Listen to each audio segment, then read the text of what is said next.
Welcome to Rajasthan breaking news. सबसे पहले समाचार देखने के लिए हमारे यूट्यूब चैनल को सब्सक्राइब करें। चलिए देखते राजस्थान की 15 बड़ी खबरें।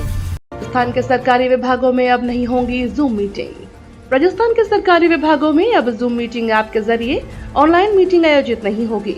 राज्य सरकार ने तत्काल प्रभाव से जूम मीटिंग ऐप के जरिए होने वाली तत्काल ऑनलाइन बैठकों पर रोक लगा दी है।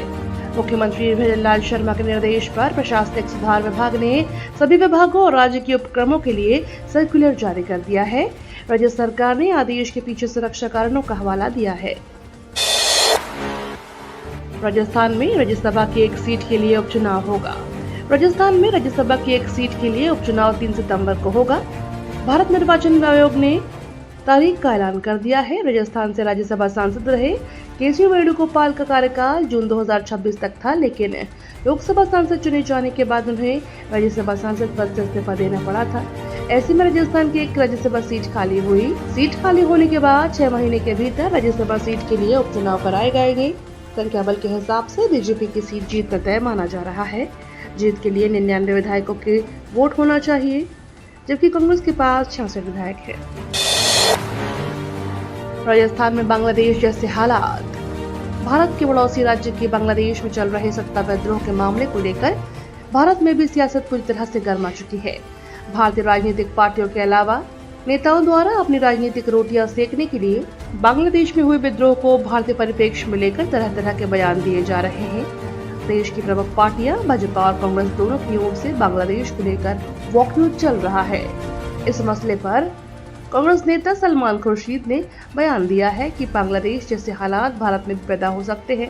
वहीं इस पर राजस्थान के राज्य मंत्री स्वतंत्र प्रभार, सहकारिता एवं नागरिक उड्डयन मंत्री गौतम कुमार तक ने भी कांग्रेस नेता सलमान खुर्शीद द्वारा दिए गए बयान पर पलटवार करते हुए अपनी तीखी प्रतिक्रिया जाहिर की है।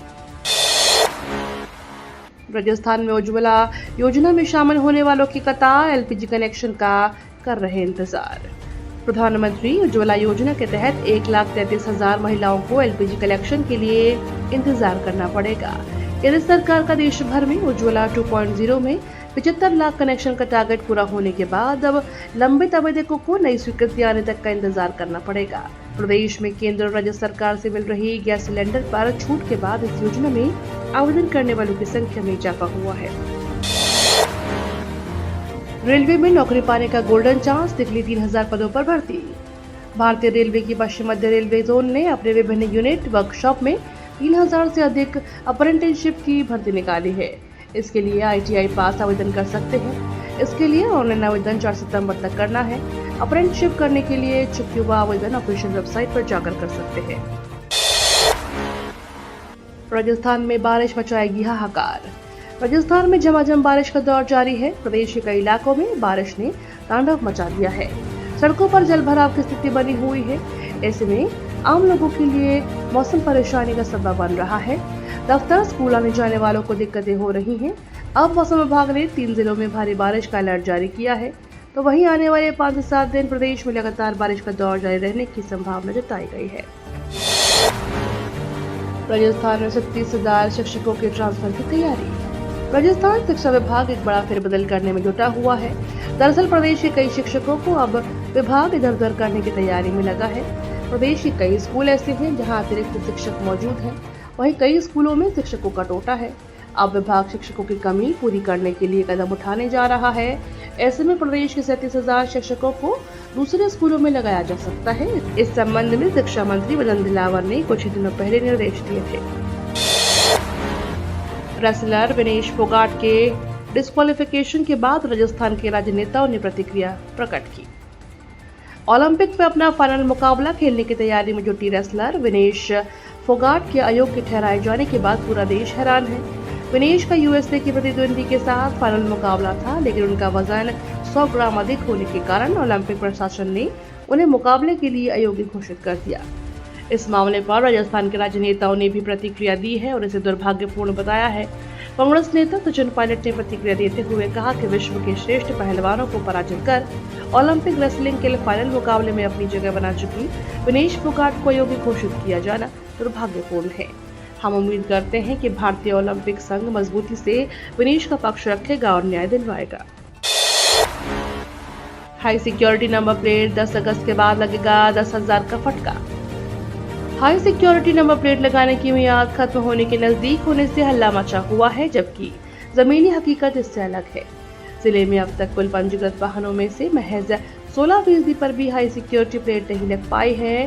प्लेट लगवाने की अंतिम तिथि के बाद वाहन मालिकों को जुर्माना भरना पड़ सकता है। इस स्थिति का लाभ एजेंट व दलाल उठाकर चांदी कूट रहे हैं। गौरतलब है कि सीकर जिले में करीब 16,000 रजिस्टर्ड है, जिनमें से अभी तक सिर्फ 1 लाख वाहनों को ही हाई सिक्योरिटी नंबर प्लेट लगाई गई है। ऐसे में 5.25 लाख वाहन अभी बिना HSRP नंबर प्लेट की सड़कों पर दौड़ रहे हैं।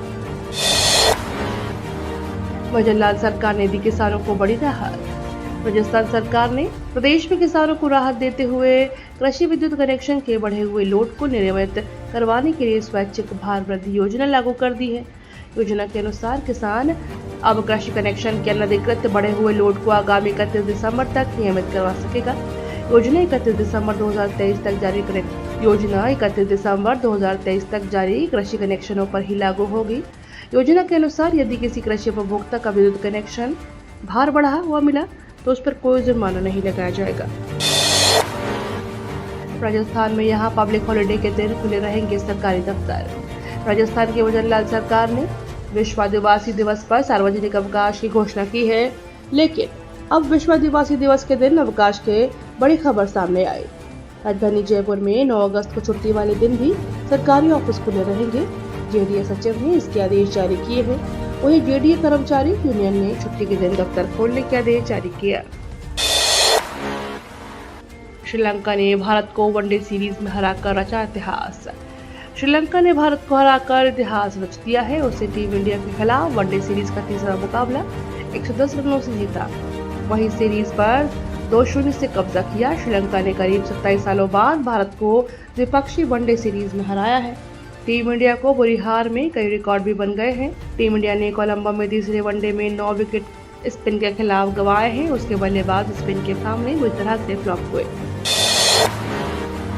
मेडिकल और लाइफ इंश्योरेंस से हटेगा जीएसटी, वित्त मंत्री ने दिया जवाब। लाइफ और मेडिकल इंश्योरेंस पर 18% जीएसटी के मुद्दे पर वित्त मंत्री निर्मला सीतारमण ने संसद में कहा कि इस पर जीएसटी आने से पहले ही टैक्स है। वित्त मंत्री ने कहा कि ये टैक्स हर रोज राज्य में लगाया जाता था। जीएसटी के बाद राज्य में जो भी कर थे उन्हें शामिल कर लिया जाए। वो लोग यहाँ विरोध कर रहे हैं। क्या उन्होंने अपने राज्यों में टैक्स को हटाने के बारे में चर्चा की? बीएसएनएल ने कर दिया खेला, जियो, एयरटेल और वी को मिलेगी टक्कर। बीएसएनएल ने अपने ग्राहकों को सुपरफास्ट कनेक्टिविटी देने के लिए मोबाइल टावर अपग्रेड कर रही है। इस कड़ी में कंपनी ने देश में 15,000 से ज्यादा मोबाइल साइट्स पर 4G टावर इंस्टॉल कर दिए हैं। कंपनी जल्द ही पूरे देश में 4G सर्विस रोल आउट करने वाली है। इसके साथ ही कंपनी 5G सर्विस की भी टेस्टिंग कर रही है। ऐसे में हाल ही में टैरिफ प्लान महंगे करने वाली जियो, एयरटेल और वी को बड़ा झटका लगेगा। आगामी चुनाव में सीट बंटवारे पर नहीं बनी बात, इंडिया में पड़ गई दरार। लोकसभा चुनाव 2024 में शानदार प्रदर्शन के बाद गठबंधन INDIA यूपी की 10 सीटों पर होने वाले उपचुनाव और महाराष्ट्र व हरियाणा विधानसभा चुनाव के लिए रणनीति बना रहा है। सूत्रों के अनुसार कांग्रेस यूपी उपचुनाव में 2 सीटें मांग रही है। वहीं सपा ने कांग्रेस से हरियाणा में 2, महाराष्ट्र में 1-2 सीटें मांगी हैं। वहीं आंकड़ों पर दोनों ही पार्टियां असहमत